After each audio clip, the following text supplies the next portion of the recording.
우리 계속해서 전도서 말씀 살피고 있습니다. 오늘 말씀을 보시게 되면 7장 15절부터는 삶의 인생에 우리가 경험할 수 있는 어떤 공평하지 못한 현실들을 언급하면서 이런 현실을 어떻게 마주하며 살아가야지를 이야기하고 보게 됩니다. 15절 보시게 되면 너무 의로워도 멸망당하는 모습, 또 악하지만 오히려 더 평안하게 장수하는 모습을 비교하고 있습니다. 그래서 더 전도자는 사는 날을 허무하게 표현하고 있습니다. 우리가 알고 있는 바로라면 의인은 그 의인의 행한 것들로 인해서 하늘의 복을 받고 이 땅에 어떤 명예와 명성을 얻는 게 맞을 텐데 또 악인은 그 행한 대로 인해서 하나님의 심판을 받는 게 맞을 텐데 어떤 그 사피의 기정이 이루어지지 않는 그런 현실들을 보고 있는 겁니다. 인류의 첫 타락이라고 할 수 있는 가인과 아벨을 한번 떠올려 보셔도 오늘 이 이야기가 아니겠습니까? 아벨의 의로운 행위, 그런 의로운 예배가 하나님께 드려졌을 때에 결국 그 결과는 어떻습니까? 그 형 시기에 의해서, 가인의 시기에 의해서 몰매를 받고 죽게 되죠. 우리가 살아가는 삶의 현실에도 이런 우리가 알고 있는 정의와 또 우리가 알고 있는 어떤 그 하나님의 심판과는 거리만 먼 현실들을 우리가 경험하며 삽니다. 저 개인적으로는 자료를 보다가 보게 된 건데 독립운동의 후손들과 나름 그 시대에는 나름 기회 주제로 평가받고 있는 친일파들의 후손들이 살아가고 있는 모습들이 너무 대조적이라는 것이죠. 그렇게 의롭게 살았던 자분들의 자손의 생애와 그렇지 않았던 분들의 생애가 너무 다르다는 것을 보게 됩니다. 모든 내용은 알겠지만 그런 모습도 일부적으로는 우리에게 이런 생각들을 하게 합니다. 그래서 전도자는 이렇게 말합니다. 우리 16절 보시게 되면 17절까지 다시 한번 읽어볼까요?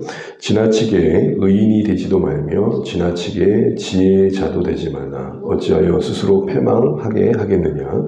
지나치게 악인이 되지도 말며 지나치게 우매한 자도 되지 말라. 어찌하여 기한 전에 죽으려고 하느냐. 16절 17절을 얼핏 읽으면 그러기 때문에 적당히 악과도 타협하고 적당히 의롭게 살아라 이렇게 말하는 겁니다. 그렇게 느껴지시죠? 그러니까 이런 말이죠. 15절 같은 현실이 있으니 어차피 의롭게 살아도 억울할 거 그냥 그렇게 용쓰지 마. 어떤 체념과 단념이 이렇게 좀 담겨 있는 듯 합니다. 그리고 적당히 좀 이렇게 들키지 않게 죄도 좀 짓고 이렇게 얘기하는 듯 합니다. 그런데 여러분, 전도자가 말하고 있는 포커스는 전혀 그렇지 않습니다. 이게 전도서도 문학이다 보니까 어떤 표현하는 데 있어서 강조되는 걸 우리가 주목해 봐야 되는데 언뜻 봐도 여러분 16절, 17절 대구적인 서로 비슷한 문장을 나열하고 있는 것처럼 보이시죠? 이 대구의 가장 중요한 것은 반복 용어입니다. 뭐가 지금 반복되고 있습니까? 16, 17절에 가장 많이 나온 단어가 뭐죠? 지나치게, 지나치게, 지나치게, 지나치게. 4번이나 나와 있습니다. 한마디로 초점은 어디 있느냐? 지나침입니다. 과잉된 거. 한마디로 다른 말로 표현하자면 극단적인 행위, 극단적인 어떤 편에 서는 것들을 주의하라는 겁니다. 의든 악이든 극단은 맞닿아 있다는 것을 이야기하는 것이죠. 지나치게 악이라면 악을 행함에 전혀 꺼리낌이 없는 거겠죠. 그냥 어쩔 수 없어서 행하는 악이 아니라 확신이 있는 겁니다. 진짜 악인들, 거침없는 악인들은 진짜 확신이 있습니다. 그렇게 하는 게 옳다라는. 스스로를 어리석게 여기지 않습니다. 지나치게 의인은, 지나치게 지혜자는 뭘까요? 지혜를 추구하고 의를 추구하는데 강박에 가까울 정도로 옳음을 추구하는 겁니다. 어떤 것에 대한 자기 확신과 신념이 있는 게 뭐가 문제겠습니까? 그런데 너무 그게 지나치게 강화되어서 지나친 강화가 자신을 평양된 사람으로 만드는 겁니다. 자신은 결코 틀리지 않고 늘 옳다 여기는 것이고 그 지나침 때문에 스스로 속아서 그것이 기준과 시선이 되어서 타인을 대하는 도도함이 나타나는 겁니다. 나는 절대 틀리지 않아. 난 항상 옳아. 이런 확신이 있다는 측면에서 앞서 말씀드린 것처럼 지나친 악인과 다르지 않은 것이죠. 그런데 지금 그렇게 사는 것을 주의하라 말합니다. 왜요? 17, 18절 각각 끝절에 나온 것처럼 패망하기 때문에 스스로 자멸하게 된다는 겁니다. 여러 모양이겠죠. 결국에는 어떤 단체 안에 거하지 못하고 도망가게 되거나 뛰쳐나가게 되거나 함께 할 수 없는 그런 삶이 되게 됩니다. 스스로 고립이 된다는 거죠. 이런 극단적인 행위는 스스로 자신을 타개하는 무모한 결과를 만들게 됩니다. 이걸 한마디로 말하면 과유불급이라 할 수 있는 거죠. 너무 우리가 쉽게 이해되는 표현 아닙니까? 개인적인 관계 속에서도 여러분 지나치게 자신임의 옳다만을 추구하고 자신은 틀린 적이 전혀 없다고 말하는 사람 옆에 여러분 함께하는 사람들이 있던가요? 그럼 어떻게 하느냐? 전도자는 그 현실 속에서 이런 삶을 권면합니다. 우리 18절 읽겠습니다. 18절 시작. 너는 이것도 잡으며 저것에서도 내 손을 놓지 아니하는 것이 좋으니 하나님을 경외하는 자는 이 모든 일에서 벗어날 것임이니라. 아멘. 이것도 잡고 저것도에서 손을 놓지 말라. 이렇게 얘기하는 게 언뜻 와닿기는 앞서 말씀드린 것처럼 적당히 아까도 타협하고 의롭게 살더라도 적당히 살아. 근데 그렇게 말하는 듯 합니다. 근데 그런 내용이 아니라 오늘 18절 결론처럼 이 모든 일에서 벗어나는 거라는 거죠. 무슨 말이죠? 나는 혹시 지나치게 의인이 되려고 하는 건 없는지, 나는 어느 영역에서 지나치게 죄를 죄로 여기지 않는 모습은 없는지, 자신을 돌아보라면, 양쪽을 돌아보라는 것입니다. 이것은 결국 내가 의롭다고 하지만 내 안에도 악이 있음을 잊지 말라는 겁니다. 여러분 20절 말씀을 보시겠어요? 20절 말씀 같이 한번 읽어보겠습니다. 선을 행하고 전혀 죄를 범하지 아니한 의인은 세상에 없기 때문이로다. 우리가 나름 옳음을 추구하고 선을 행하지만 그 안에 살며시 죄가 묻어나는 경우가 있을 수 있다는 것들을 전도자는 인식하라고 말하고 있는 겁니다. 어쩔 수 없다. 어떻게 보면 그런 말이겠지만 그런 현실을 인식하지 못하면 이런 감각이 없으면 자기 옳음에 지나치게 취해서 나도 잘못할 수 있고 나도 실수할 수 있고 나도 오류가 있을 수 있다는 생각을 하지 못하다 보니까 관계 속에서 어떤 사역 현장에서 어떤 삶의 자리에서 자신의 옳음이 열매 맺기가 쉽지 않더라는 것이죠. 극단적 세계관에 빠진 사람과 대화를 한번 해보셨습니까? 전혀 여지가 없죠. 내가 옳기 때문에 상대방은 틀려야 맞습니다. 그런 이분법적 이야기 속에 서로에 대한 공감과 너의 입장에서는 그렇게 볼 수 있겠구나 라는 어떤 대화가 전혀 안 되는 거죠. 여러분 이 극단성 이게 여러분 오늘 우리의 사회와 또 우리 교회 안에 어떤 갈등을 만드는 하나의 요소가 아닌가 싶습니다. 각자의 입장이 있는 건 여러분 당연한 것입니다. 근데 그 입장이 어떤 배경과 어떤 이유 속에 있는지에 대한 서로에 대한 이해하고자 하는 마음이 없는 이유 중에 하나는 지나친 오름 때문에 그렇습니다. 자녀들도 보게 되면 지들끼리 싸울 때 각자 다 옳습니다. 하중이 얘기를 들어봐도 실명을 밝히 죄송합니다. 옳고 하영이 얘기만 들어봐도 옳아요. 각자의 옳음이 있어요. 그런데 각자 지나치게 자기만 옳다 보니까 나도 실수할 수 있었네 라는 여지만 있어도 대화가 될 텐데 전혀 화해가 안 될 때가 있습니다. 뭐 하나의 예지만 하나의 작은 사건들이지만 우리의 삶에 확대된 모습들은 확대해보면 그런 모습이 있을 수 있다는 거죠. 그래서 18절 후반절에 뭐라고 말하냐면 이 모든 일에 벗어나라는 거예요. 무슨 말이죠? 그런 극단성을 피하고 균형 있는 감각, 그 현실 속에서의 균형을 찾아라 라고 말하는 겁니다. 지혜 가운데 의로움을 추구하기에 애쓰되 가슴 아프지만 하늘 아래서 일어나고 있는 악의 현실, 기본적인 것들이 잘 안 되는 예외의 일들도 있을 수 있다는 것을 볼 줄 알아야 된다는 겁니다. 너무 오름에 취해서 어떻게 세상이 이 모양 이 꼴이야 이렇게만 보면 그 세상 속에서 내가 그 오름을 가지고 할 수 있는 일조차 못한다는 겁니다. 여러분 농사를 지어보시면 그 땅이 주어졌을 때 다 심을 만한 곳이던가요? 농부의 마음으로 땅을 가꾼다는 건 뭐죠? 아무리 빼려고 해도 빼어지지 않는 큰 돌덩어리 그 부분은 어쩔 수 없다 여기고 그나마 심을 수 있는 곳을 잘 기경해가지고 심잖아요. 그런 마음 아닌가 싶습니다. 제 아래에 있는 세상의 한계를 우리가 스스로 망가뜨린 이 현실들을 우리 스스로의 한 부분으로 여길 줄 아는 안타깝지만 그런 마음이 필요하다는 겁니다. 다른 말로 적극적으로 표현하자면 이 세대의 이 세상 속에서의 죄와 악의 문제를 너무 쉽게 생각할 건 아니라는 것이죠. 단숨에 일소할 수 있다고 말하는 사람들을 조심하셔야 됩니다. 선거철만 되면은 당장에 나라 바꿉시다. 여러분 그거 선동 아닐까 싶어요. 어떤 면에서는. 여러분 어떻게 한 나라의 조직과 사람들의 세계관이 단번에 바뀌죠. 조금씩 우리가 서로를 조정해 가면서 방향을 잡아가는 게 오히려 현실적인 이야기겠죠.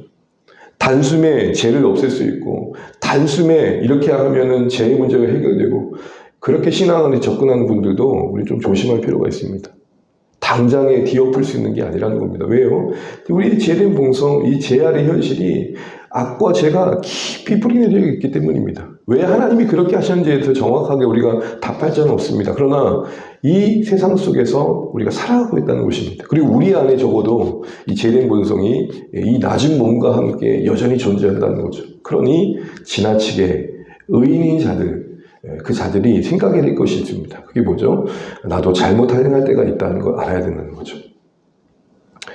들어보면 아빠가 말씀 것처럼 대체로 옳은 것을 다 말하는 사람들을 보게 되면 어떤 부분에서는 그 옳음을 말하는 사람의 입장에서도 틀린 내용이 있을 수 있다는 겁니다. 축소한 내용이나 또 전혀 틀린 이야기를 하고 온 사람 말에도 귀 기울일 만한 사실의 여부가 있다는 것이죠. 그러니 너무 지나친 의인들의 경우는 자신도 오해받을 수 있고 때로는 욕먹을 수 있는 상황들을 겪을 수 있다는 것을 인정해야 되는데 그걸 절대 용납하지 못하는 거죠. 타인에 대해서는 어떻게 그럴 수 있냐고 이야기를 하는 행동들이 그래서 나오는 겁니다. 제가 어떤 시를 하나 봤는데요. 내용은 그렇습니다. 벽을 깨려다가 내가 벽이 되었다. 한번 읽어볼게요. 한 부분입니다. 나는 한때 벽 속에는 벽만 있는 줄 알았다. 나는 한때 벽 속의 벽까지 부수려고 망치를 들었다. 망치로 벽을 내려칠 때마다 오히려 내가 벽이 되었다. 나와 함께 망치로 벽을 내려치던 벽들도 결국 벽이 되었다. 부슬부슬 더욱 부서지지 않는 벽은 결국 벽으로 만들어지는 벽이었다. 나는 이제 벽을 무너뜨리지 않는다. 벽을 타고 오르는 꽃이 될 뿐이다. 내리칠수록 벽이 되던 주먹을 펴 따스하게 벽을 쓰다물 뿐이다. 벽이 빵이 될 때까지 쓰담다가 물 한 잔에 빵 한 조각을 먹을 뿐이다. 그 빵을 들고 거리에 나가 배고픈 이들에게 하나씩 나눠줄 뿐이다. 이 시의 맥락은 그렇습니다. 내가 옳다 생각하며 내 옳음을 기준으로 항상 사람들을 자꾸 망치질하고 세상을 망치질했다는 겁니다. 그런데 그럴수록 자기가 벽이 되더라.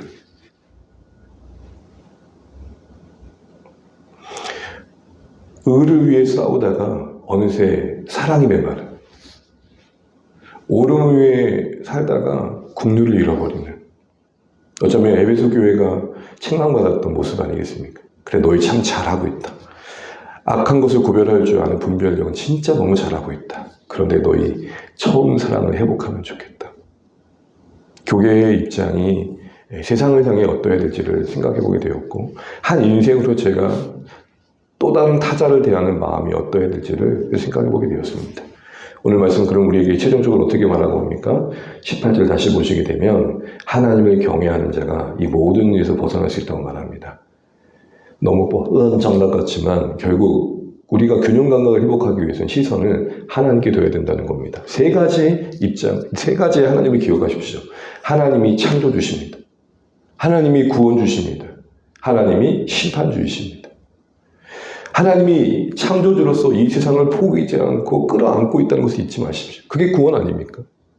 정작 우리는 아무 할 말 없습니다. 피조된 인생으로서 지으신 하나님이 허락하신 세상을 살고 있는 겁니다. 그런데 그 하나님께서 태초에 인류의 범죄한 현실, 그래서 어그러진 세상을 그 스스로의 자멸의 길로 그냥 내버려 두지 않고 그리스도 안에서 우리를 다시 온전케 하실 계획을 세우시고 보내셨고 그 온전한 계획을 완성하신 날들을 우리에게 약속하고 계시는 게 구원 아닙니까?